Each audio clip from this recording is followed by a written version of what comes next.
C'est un rapport de 62 pages que présente le chef de la mission d'observation électorale de l'Union européenne à la presse ce vendredi 5 février 2016. Ce rapport final décrit le contexte politique en Guinée et fait état des observations faites avant, pendant et après le jour du scrutin. L'organisation matérielle des élections en Guinée laisse encore beaucoup à désirer et qu'il y a beaucoup de choses qui peuvent et doivent être améliorées en vue des prochains scrutins pour les rendre globalement plus satisfaisants et plus crédibles.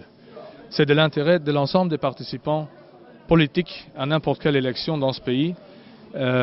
Si une élection est bien organisée, transparente, crédible en ce qui concerne le processus, son résultat est d'autant plus convaincant.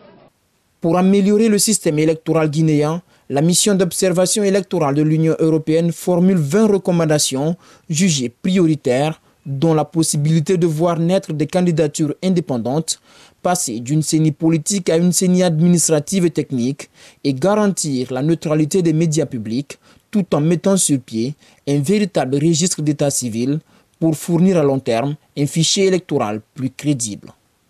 Différentes étapes qui doivent être conclues avant l'élection même, à commencer par l'établissement du fichier électoral, la confection des cartes d'électeurs, la distribution des cartes d'électeurs, la mise en place des bureaux de vote, l'ordre sur les listes électorales que les gens trouvent dans les bureaux de vote pour ne pas devoir attendre des heures pour que finalement on retrouve ou on ne retrouve pas leur nom quelque part.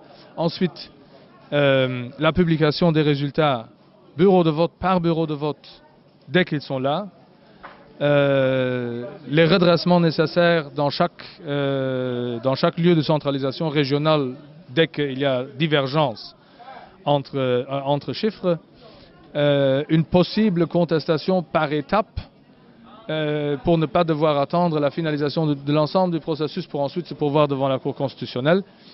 Ça, ce sont des recommandations essentielles que nous faisons. La mission d'observation électorale de l'Union européenne a été déployée dans le pays du 2 septembre au 18 novembre 2015.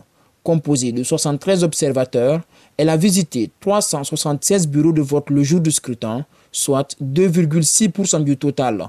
C'est la troisième mission du genre en Guinée, après celle invitée par le gouvernement en 2010 lors de la présidentielle et en 2013 lors des élections législatives.